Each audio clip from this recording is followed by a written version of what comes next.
government, especially the eastern counties and the western counties. They think they are isolated, they are abandoned, they are not in the system. So the choice depends on each of the signatory. If the governor, the deputy governor are chosen from one county, but they are from different organizations. So what I can advise our brothers and sisters who are not happy with this formation of the government, I'm appealing to them to be calm and not to disintegrate from the main Western Equatorial state. Let us be united. The revitalized peace agreement expects both national and state governments to ensure they lay the foundation for a united, peaceful and prosperous society based on justice, equality, respect for human rights and the rule of law. It also emphasizes on the inclusivity of diverse communities, women and other vulnerable groups in decision-making processes. Traders in Nimule and Elegu say coronavirus-related restrictions have hugely affected their businesses at the two border towns.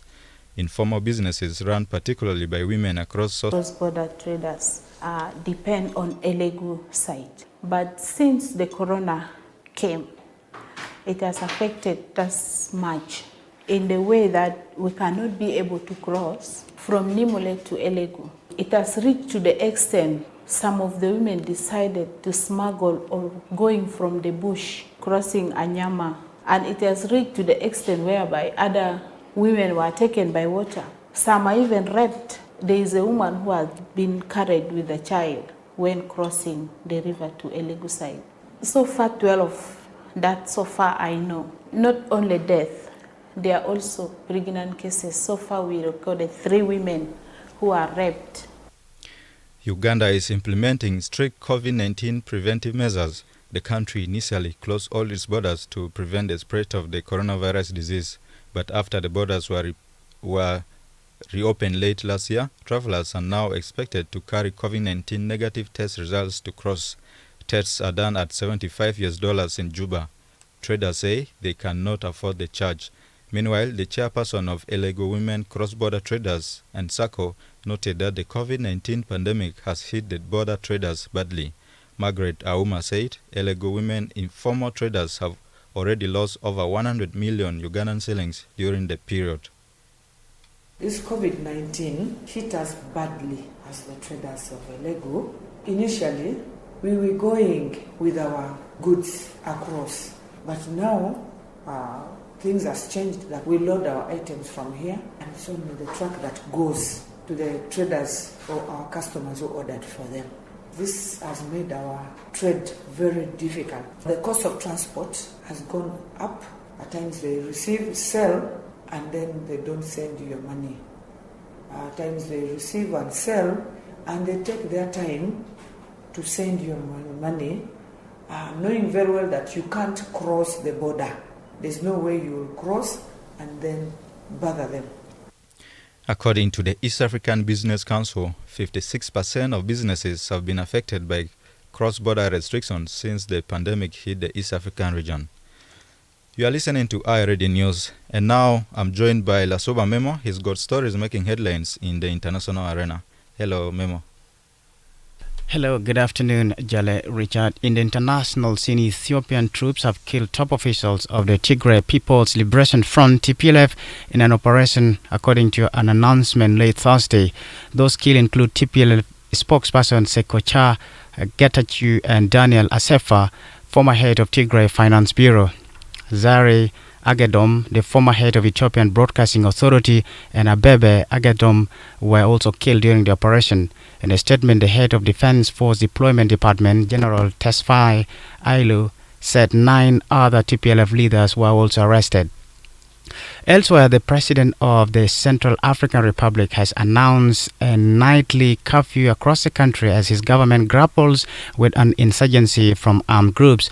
President Faustin Archange Teodera said the curfew would be in place from 2 p.m. local time to 5 p.m., but it's unclear how long it will last. Mr. Teodora won a second term in December in a disputed election. Fighting has continued in towns nationwide, with the rebels threatening to march on the capital, Bangui.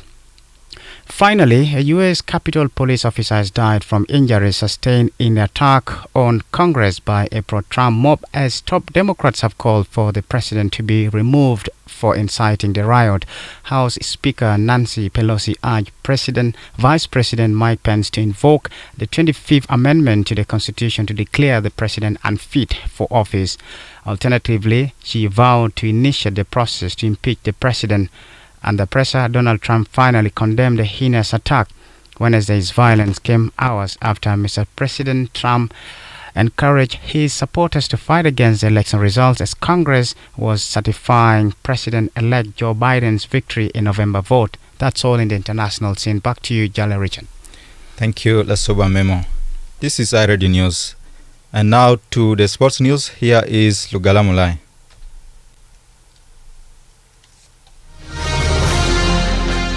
Hello and welcome to iRadio 1 o'clock Sports News. The Los Angeles Lakers hope to become the first NBA champions to visit the White House since 2016, when President-elect Joe Biden takes office. No team has visited the White House under the presidency of Donald Trump. President Trump rescinded invitation to NBA championship winning teams in recent years after several players stated they did not wish to visit. But U.S. media claim the Lakers will be keen to visit Biden after he is sworn into office on 20th of January.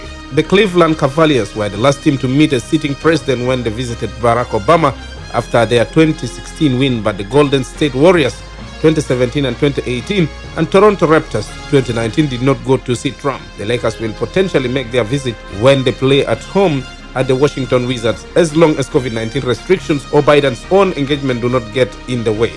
The Lakers lost their third match in 9 games this season on Thursday, 118-109 at home to San Antonio Spurs. LeBron James scored 27 points for the hosts, but 28 from Spurs LaMarcus Aldridge gave them a fourth win in 8 this season. Elsewhere, Jurgen Klopp said it is unlikely Liverpool will sign a centre-back in January because of the economic issues arising from the COVID-19 pandemic. Defender Virgil van Dijk and Joe Gomez are out long-term, and Joel Matip has endured several injuries since joining in 2016. The Reds manager said there might be some clubs with no financial problems, but this club was and always will be, with its owners, very responsible with the things we do. Liverpool still leads the Premier League but have started in recent games, taking only 2 points from their past 3 matches. They are due to face Aston Villa in the FA Cup third round on Friday, but their opponents are dealing with a significant coronavirus outbreak at the club. On the possibility of signing a centre-back, Klopp added, "I cannot say definitely. We will not bring one in, but it's just not likely because of the situation in the world." Manchester United have finished the 19 million signing of Ivory Coast winger Ahmed Diallo from Italian side Atalanta. The deal of the 18-year-old included a further 18.2 million in adds-on, and he has signed a contract until June 2025 with the option of an extra year.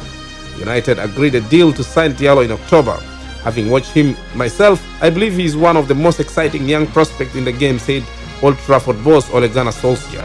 It will take time for him to adapt, but his speed, vision and fantastic dribbling ability will stand him in good state to make the transition. He's a player with all of the raw attributes that are needed to be an important player for Manchester United in the years to come. Diallo is the first player to be signed and registered under the post-Brexit rules. The paperwork over his move was submitted just after midnight on New Year's Day and was approved the same day. He needed governing body exemption before he could apply for a UK visa, which he did in Rome earlier this week. Finally, Wolves manager Nuno Espirito Santo fears the impact of COVID-19 on English football will only get worse. 4 Premier League and 52 EFL matches have been postponed this season because of the virus. In addition, Southampton's FA Cup third round tie at home to Strawberry has been called off, and a coronavirus outbreak at Aston Villa has put in doubt Friday's tie against Liverpool. Unfortunately, it's going to happen more, Wolves boss Nuno said. Just look at the news, the expectations are terrible, it's going to get worse. The Villa outbreak had not become public knowledge when Nuno spoke before his side's FA Cup third round meeting with Crystal Palace at Molineux on Friday. On Tuesday, the Premier League reported that 40 players and club staffs have tested positive for coronavirus over the previous week, the competition's highest weekly total since regular players testing for the virus began. That is all from our 1 o'clock sports news. I am Lugala Mulai.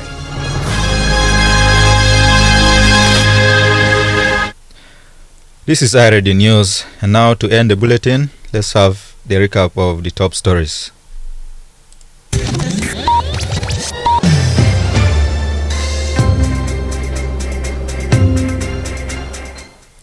A senior officer at Rombo Military Training Center for the Unified Forces has expressed frustrations over delayed graduation after spending 1 year in the training center. Ugandan authorities have released 15 South Sudanese who were held for entering Uganda illegally with arms. And lecturers and staff of Upper Nile University have threatened to again go on strike if the government fails to pay their 7 months' salary arrears. That's the end of iRadio News. You can also get these stories and updates by subscribing to iRadio News alerts on your MTN South Sudan number. Call 700 or dial star 700 hash and follow the instructions. If there's a story or an event you like iRadio to cover or report about, please send us a text message on +211 912 986 986. It's also our WhatsApp number. Follow us on Twitter at iRadio Juba. Like our Facebook page, iRadio. You can also listen to us online at www.iradio.org. Stay tuned for the news in Arabic at the top at 1:30. I am Jale Richard, and thanks for listening.